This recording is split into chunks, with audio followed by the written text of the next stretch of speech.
What is going on, guys? This is the Club with the Man 1993. We're back here again to talk about another Major League Baseball retirement that was announced last week, right after Tony Watson's. And it was another pitcher who had his good streaks, his bad streaks. Definitely did not end the way he had hoped, but can't deny in the mid-2010s, he was, quite possibly, the best pitcher in the league. And I could say probably between 2014 and for a good portion of 2016, he was.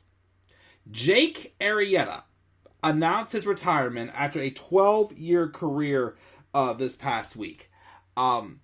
He's 36 years old. He was a 5th-round pick of the Baltimore Orioles back in 2007. He spent about 3 seasons with the Orioles, but he never really found his groove. He had a few opportunities where he showed some signs, but it just wasn't being consistent. He had pitched 69 games with the Orioles in his career with a 5.46 ERA. In July of 2013, himself along with Pedro Strop were traded from the Orioles to the Chicago Cubs for starters Scott Feldman and backup catcher Steve Clevenger. This is, of course, right before the Cubs had a bunch of their young talent, coming up, getting ready to blossom on the main roster, and having literally, they had franchise vibes, which, of course, did not work out in the long run. But for a few years, the Cubs, again, were literally a team that felt like you could not beat. And Jake Arrieta was the pitcher that felt like you could not beat as well.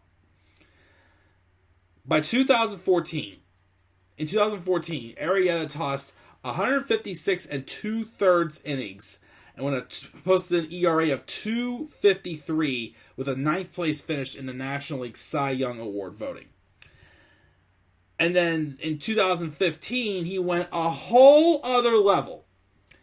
In 2015, before he tossed a career-high 229 innings with an incredible ERA of 1.77. He led the majors with 4 complete games and 3 shutouts, and he only allowed on an average 5.9 hits per 9 innings, which is fantastic. The first half of the year was strong, 2.66 ERA, 121 2/3 innings.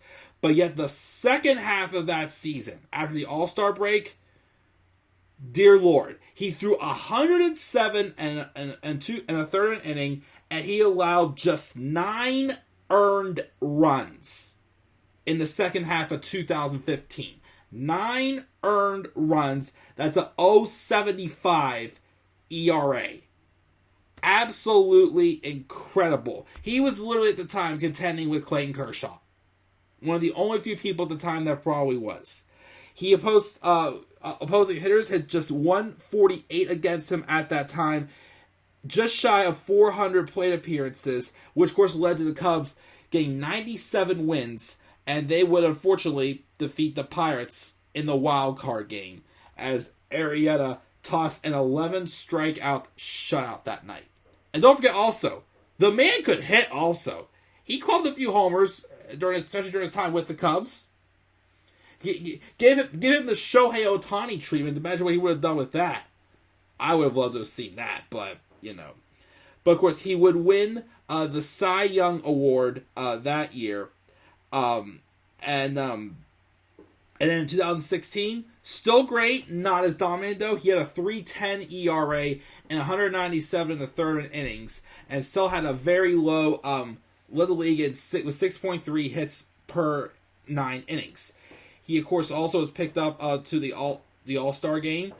He went there, of course, also with the Cubs' other best starters, John Lester and Kyle Hendricks. Of course, and then then he, of course, would go on to help lead the Cubs to their first World Series victory since 1908. A 108-year drought was over. He still had a solid year following that in his last season with the Cubs. He had a 3.53 ERA. Still solid, not as good, of course, but still a solid middle of the rotation guy at the time, as obviously John Lester and Kyle Hendricks were taking over, were closer to the top. That season, though, I was definitely surprised by this. The Cubs did not re-sign him. He signed a 3-year deal with the Philadelphia Phillies, and it just proved to be a struggle. It was just downhill there for Arietta. And then he posted an ERA of 4.64 and higher in his final, at least in his final few seasons, each season. He also posted this past season a 7.39 ERA as he split between 24 starts between the Cubs and the Padres. He returned to the Cubs last winter, but was released back in August.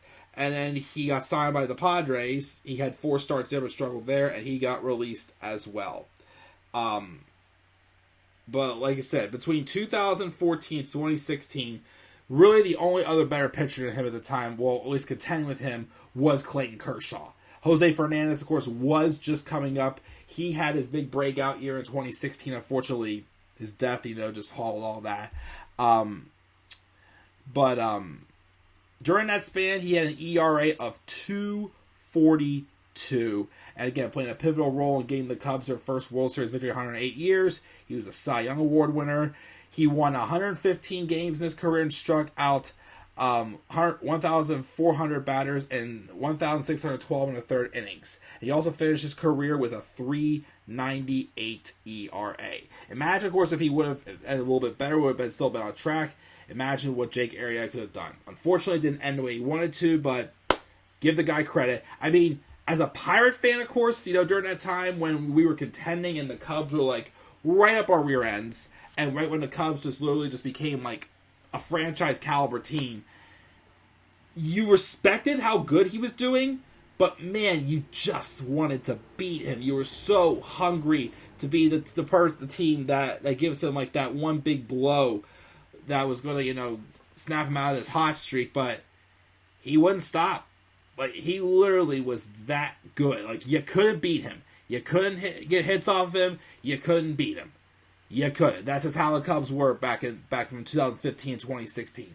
You just couldn't beat him. And again, Jake Arrieta played a very pivotal role in that as well. So congratulations, Jake Arrieta, on a great 12-year career. Wish you the best in your retirement. What are your guys' thoughts on Jake Arrieta announcing his retirement and the thoughts on his career as well? Do you think, of course, he was one of the best pitchers during that time span? Make sure to leave your thoughts down in the comment section below. And be sure as always to slap a like on the video and subscribe for more content on my channel. Follow me on Twitter as well at DemandAirboy93. Tell them guys I've checked out. I'll catch you all later. Have a great rest of your night. Peace out, everybody.